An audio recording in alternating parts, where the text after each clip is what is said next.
So, hello everyone. Welcome to the pre-show, or what we're going to have in place of a pre-show, because I need to make clear that I am incredibly frustrated by some incomprehensible tech problems that I'm having.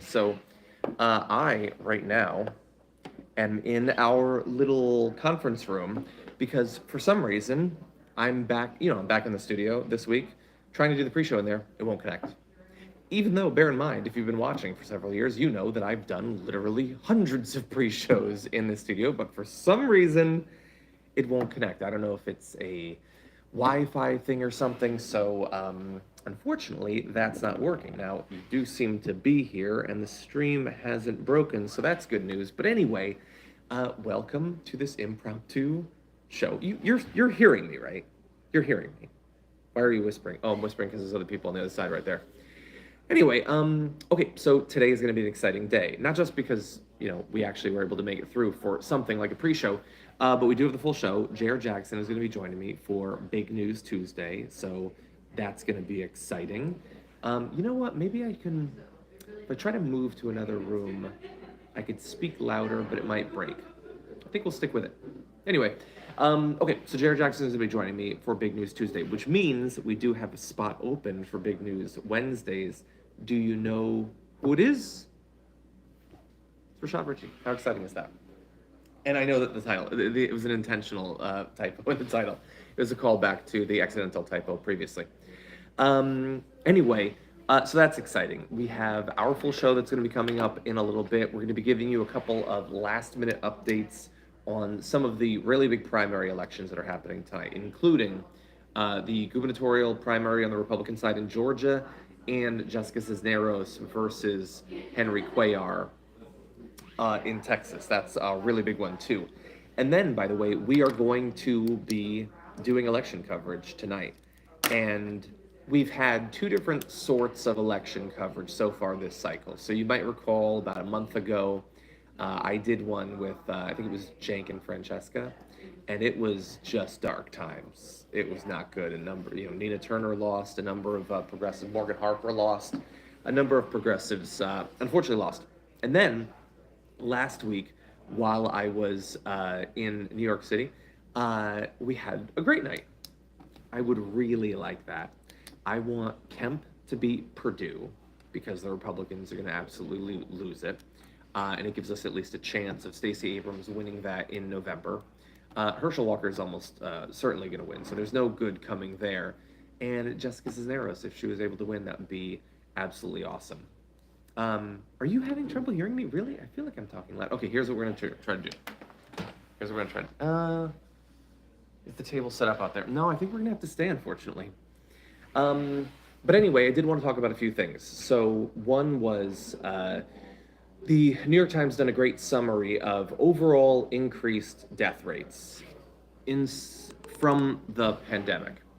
And what they found was that the U.S. is somewhere in the middle of the pack for high-income countries, doing better than some of the lowest-income countries, which had massive spikes in overall what are considered excess deaths. So deaths higher than you would expect in an average year.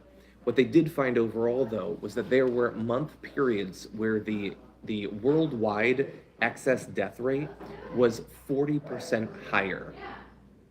40% higher than it would have been under other circumstances.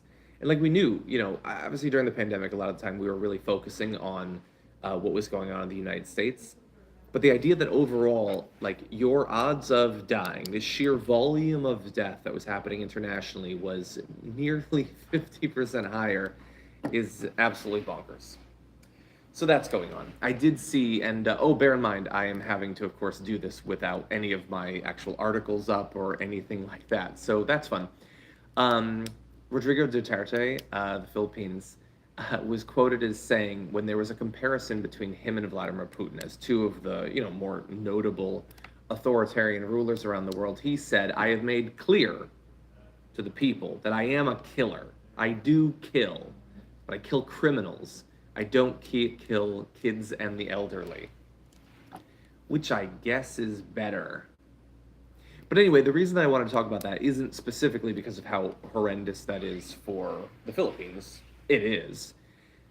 But a guy who is willing to say, yes, I'm a killer, support me because I kill, how far do you think we are away from that happening here in the United States? Like, I don't know that Ron DeSantis can necessarily get it across, but if Trump could start to brag more about all the people who'd been killed by drone strikes that he had supported, he could do that. You know, you could have someone who had been in the, like, you could have someone who'd been in the military, like bragging about the people that they had been killed. I think that that is coming on the right. I don't think it's enough to want more incarceration, to support the death penalty, that sort of thing. I think they're going to find it very appealing when someone starts to brag about the killing that they have done.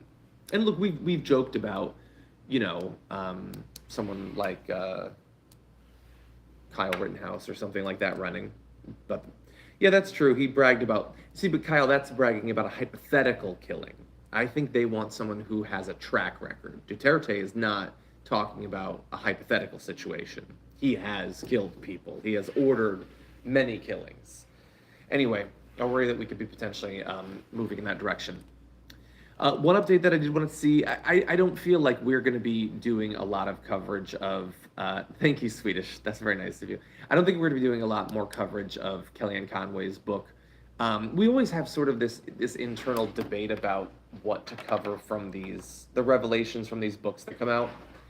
Look, these people do sometimes have insider access. They can give us, you know, an insight into situations or times where we didn't have that, or where they themselves were being much more, you know, keeping the information, you know, hidden. In this case, Kellyanne Conway, I don't trust. Like, people like Stephanie Grisham, when they come out with a book, and they've made this sharp turn from, for instance, with Stephanie Grisham, the Trump administration, what she is saying, I think, has an element of, you should definitely have some grains of salt, because she's trying to, you know, sell books, she's trying to be popular, she's trying to get the other side to really like her. That's all true. But with Kellyanne Conway, she does want that, and she wants her side to continue to like her. Now, she's willing to say something. So, for instance, she says that Trump lost the 2020 election, which is a statement of fact, and for that reason is one of the most controversial things that you can say on the right. But she is saying it, so that is something. Anyway, I do want to just briefly mention the Madison Cawthorn thing. Obviously, the tech problems are totally throwing off this pre-show, but Madison Cawthorn is now under investigation by the House Ethics Committee for two different things that we've previously talked about on the show. So one is him participating allegedly in a crypto pump and dump scheme that's for the Let's Go Brandon cryptocurrency. The other is for the financial relationship that he appears to have with the person who lived with him. So both of those are potentially troubling. For me, the participation in the cryptocurrency is the far more serious thing. They are looking into it. Now, we know based on recent history, the House Ethics Committee generally doesn't have any issue with this sort of financial corruption. I mean, after all, they looked into David Perdue and Kelly Loeffler back in 2020. They didn't have any problem with that. And there's even less impetus to do anything because Madison Cawthorn is extremely unlikely to be around within 6 months or so. So they're investigating him. It could potentially tarnish him a little bit more if he's capable of being tarnished more. But what are they going to do? They're going to fine him. They're going to throw him out a month early.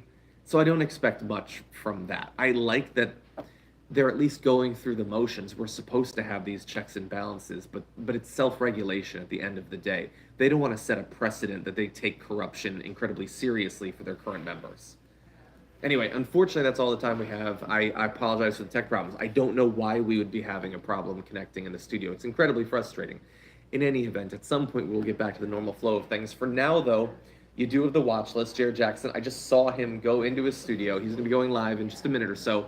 You can go to twitch.tv/TYT and youtube.com/watchlistTYT to see him.